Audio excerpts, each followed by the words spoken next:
이렇게 한국하고 독일하고 우애를 증진하는 매우 중요하고 또 좋은 회의에 토론자로 참석한 걸 매우 영광스럽게 생각합니다.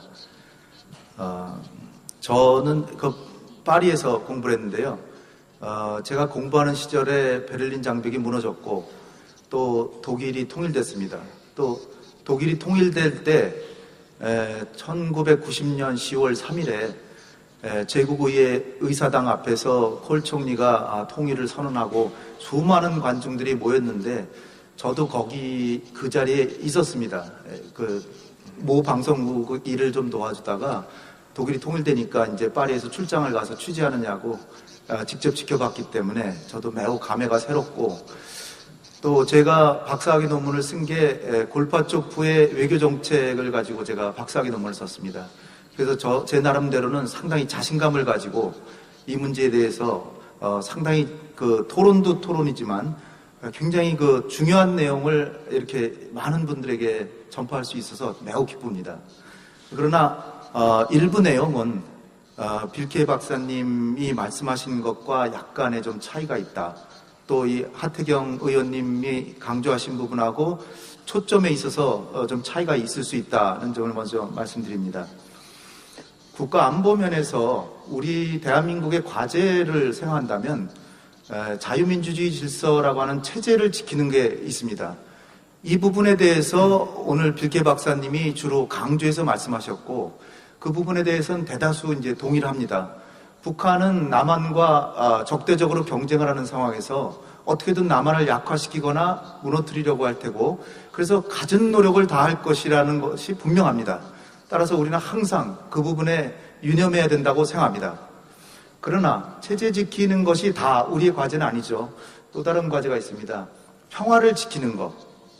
이를테면 북한이 천안함 도발이나 연평도 포격 같은 걸 하지 못하도록 사전에 막고, 그것이 발생했을 때 적절히 대응하고 추후에 또다시 도발하지 않도록 제도를 만들고 북한을 설득하고 또 우리의 국가 안보를 철저히 하고, 이런 많은 일들을 해야 됩니다.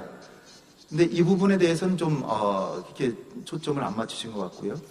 더군다나 이제 오늘 주제가 통일에 미친 영향입니다.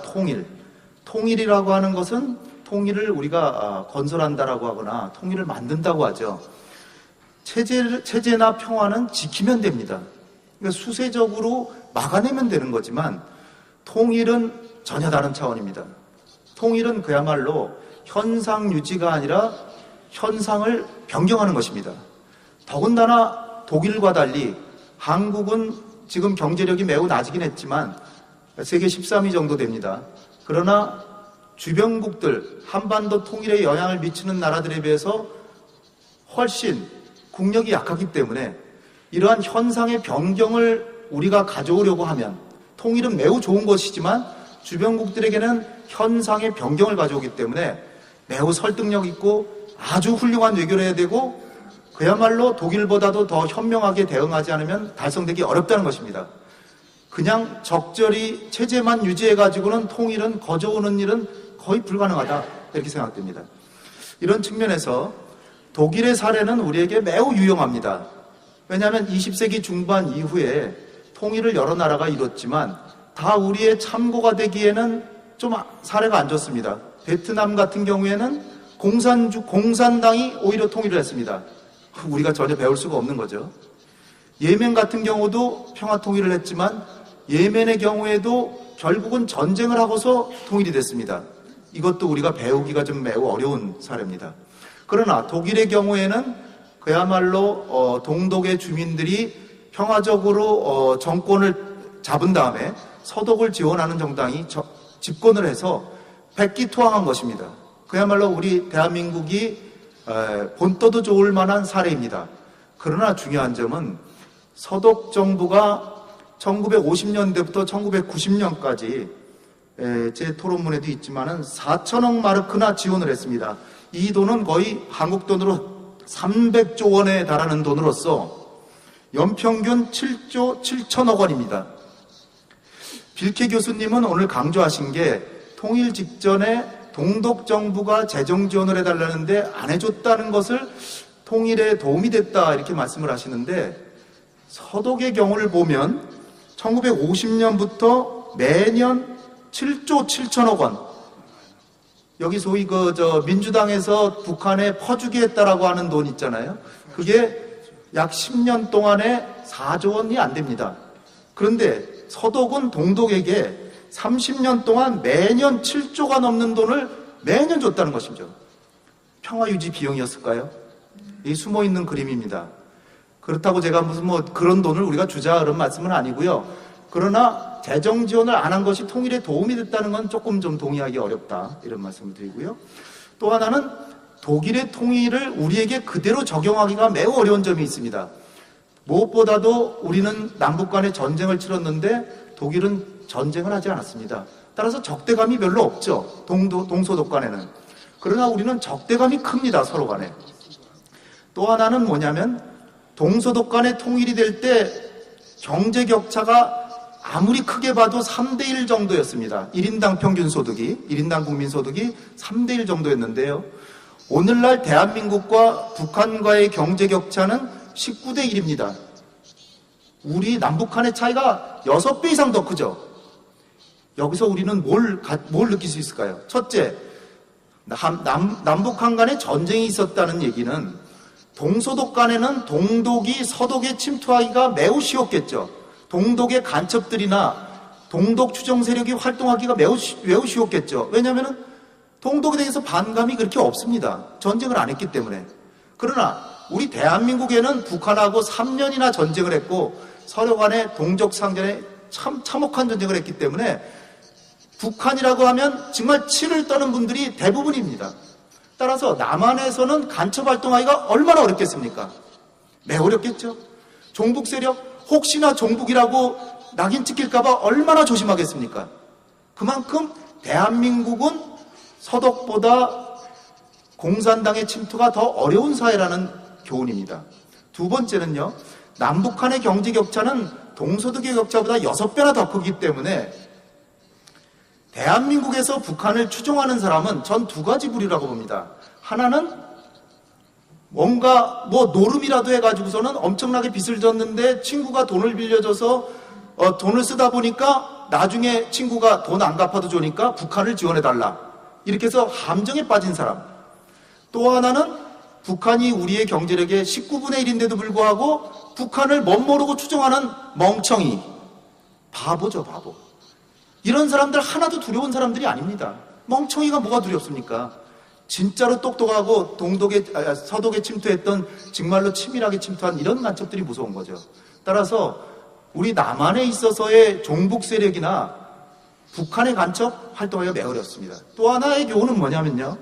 남북한의 격차가 19대 1이기 때문에 우리는 서독보다도 북한에게 우리가 서독이 동독에게 준 것보다도 훨씬 더 북한에 경제적으로 다룰 수 있는 여지가 많다는 것입니다. 19배나 경제력이 뛰어난데 조금만 도와줘도 북한은 얼마나 감지덕지하겠습니까? 그러니까 경제를 좀 더 활용해서 통일을 접근하는 것이 좋지 않겠냐 하는 것이 서독과의 차이점입니다. 그 다음엔요, 한국 사회에서 굉장히 이게 알려지지 않았는데 저로서는 매우 중요한 사실을 말씀드리겠습니다. 독일이 통일되려고 그랬대요. 이를테면은 베를린 장벽이 무너졌을 때 전 유럽의 지도자들이 다 프랑스 대통령 관저에 모였습니다. 엘리제궁이라고 하죠. 거기다 모였는데 전부 말은 못하는데 가슴속에 끙끙 앓고 있는 것이 뭐냐? 독일이 또다시 통일하려고 그런다. 큰일 났다. 제일 걱정하는 게 폴란드입니다. 폴란드는 자칫하면 통일 독일에게 영토를 뺏길 수도 있습니다. 프랑스도 싫어했고 영국도 싫어했고 멀리 미국도 굉장히 싫어했습니다. 독일의 통일을. 왜냐? 비스마르크가 통일을 달성할 때 3번이나 전쟁을 했고 1차 대전을 일으켰고 2차 대전을 일으켰고 따라서 또다시 통일이 됐을 때 이 통일 독일이 또다시 전쟁이나 위험한 행동을 하지 않을까 걱정을 어떻게 안 하겠습니까? 여기서 서방의 국가들이 꾀를 내서 창안한 것이 무엇이냐면요. 통일 독일은 반드시 나토 회원국이어야 된다는 것을 강요했습니다. 여기에 가장 앞장선 게 미국의 아버지 부시입니다. 부시 당시에 아버지 부시가 대통령이었죠. 그래서 통일되는 거 막진 않겠지만 독일이 통일되지만 통일 독일은 반드시 나토 회원국이어야 된다. 그 얘기는 뭐겠습니까? 나토의 틀 속에 있으면 너네가 전쟁을 일으키려고 해도 쉽지 않을 것이다. 이런 얘기죠. 그래서 이것은 어떻게 보면은 서방 국가들이 서독에게 강요한 정말로 통일을 못하게 하는 조건이었습니다. 그런데 통일이 됐어요. 여기에 이 빌케 교수님이 얘기하신 콜 수상과 겐셔 외상이 대단히 외교를 잘하는 게 있습니다. 그 당시에 동독에 37만 명의 소련군이 진주하고 있었습니다. 만약 골바초프가 한마디만 명령했으면 베를린 장벽도 무너질 수가 없고 독일 통일도 이뤄질 수가 없었습니다. 그러나 골바초프가 이걸 승인했습니다. 왜 그랬을까요?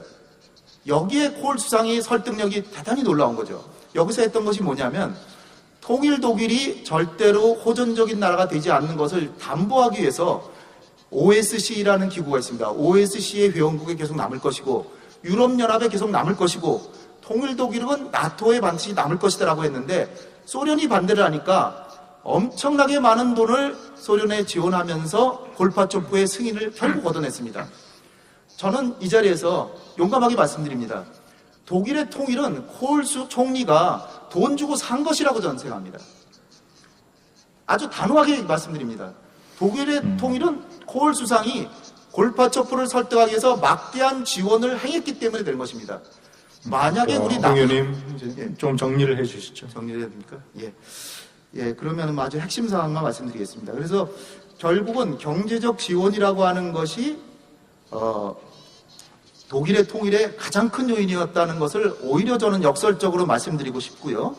그 다음에 이제 마지막 부분이 뭐냐면은 80년대 초반에 독일의 평화운동입니다. 독일의 평화운동은 우리 빌케 교수님도 잘 말씀하셨지만 왜 그럼 독일에 그 당시에 평화운동이 있었느냐? 첫 번째 이유는 당시에 핵무기의 참혹성이 전 세계에 너무나도 많이 홍보가 됐어요. 그래서 핵전쟁은 반드시 피해야 된다라는 것이 전 세계 사람들이 그 당시에 생각했던 거고요. 두 번째는 SS-20이라고 해서 중거리 미사일을 소련이 배치해서 서독도 우리도 지켜야 되니까 배치해야 된다라는 그 나토에서 이중 결정을 했던 거죠. 그 다음에 이제 세 번째 차원은 뭐냐면 당시의 기술로서 전술핵무기라는 게 나타났습니다. 그 얘기는 뭐냐면 그 전까지는 핵전쟁이라고 하면 미국과 소련이 나는 것이지 독일은 핵무기에 있어서는 완전히 면역 지역이었습니다. 그런데 전술핵무기가 나와서 500km 이하의 사거리 핵무기가 나오니까 독일 사람들은 너무너무나도 불안했던 겁니다. 왜냐하면 일반 전쟁에서 핵무기 사용이 가능해졌어요. 그러니까 동서독 간에 또는 나토군과 바르샤바 조약기구 간에 전쟁이 벌어지면 독일은 완전히 잿더미로 변해버린 겁니다. 근데 이전까지는 핵전쟁이 나면 미국도 공격을 받으니까 미국도 조심하고 소련도 공격을 받으니까 소련도 조심을 했는데 전술핵무기가 나오니까 그냥 독일만 패망하고 많은 전쟁이 있을 수 있는 겁니다. 따라서 독일 사람들은 평화주의로 가지 않을 수가 없는 절박한 사연이 당시에 있었던 겁니다. 물론 동독에서도 운동을 했겠죠. 침투해서 운동도 하고 했지만 결정적인 이유는 바로 여기에 있었던 겁니다. 또 하나 더 큰 이유는 홍 의원님께서도 국회에 진출하실 계획이십니다. 예, 1분 내에 끝내겠습니다. 아마 김진 의원님의 생각과 좀 다르니까 빨리 끝내라고 하시는 거예요. 아니 그건 아닙니다. 1분, 얼마 전 환영인데. 아니 다 끝나가는데 자꾸 막으시면. 빌케 박사님께서 지금 반론을 준비하고 계시기 때문에. 1분만. 예? 1분. 아직도 1분 남았어요? 1분만 더 하겠습니다. 예, 맞아요. 정리해 말은 주십시오. 끝내야 되니까. 예. 그래서 골바초프가 당시에 트라이플 제로 옵션이라는 걸 내세웠습니다. 이게 뭐냐면 중거리 미사일도 전면 폐지하고 단거리 미사일도 전면 폐지하다. 이러니까 소련에서 적극적으로 핵 폐기를 나서니까 독일에서는 반소 감정은 전혀 없었습니다. 따라서 오히려 미국의 정책을 비난하는 분위기였죠. 당시에. 제가 파리에 있어서 잘 압니다. 그래서 이 평화주의 또 중립주의, 비핵주의가 굉장히 성행했던 것이지 그것이 가장 큰 이유고 거기에 일부는 이른바 동독의 간첩들이 와서 활동을 했겠죠. 근데 동독의 간첩들이 활동을 해서 평화주의 운동이 80년대 초에 있었다. 이거는 너무나 작은 부분을 침소봉대한 것이다. 이런 말씀을 드리고 싶습니다. 감사합니다.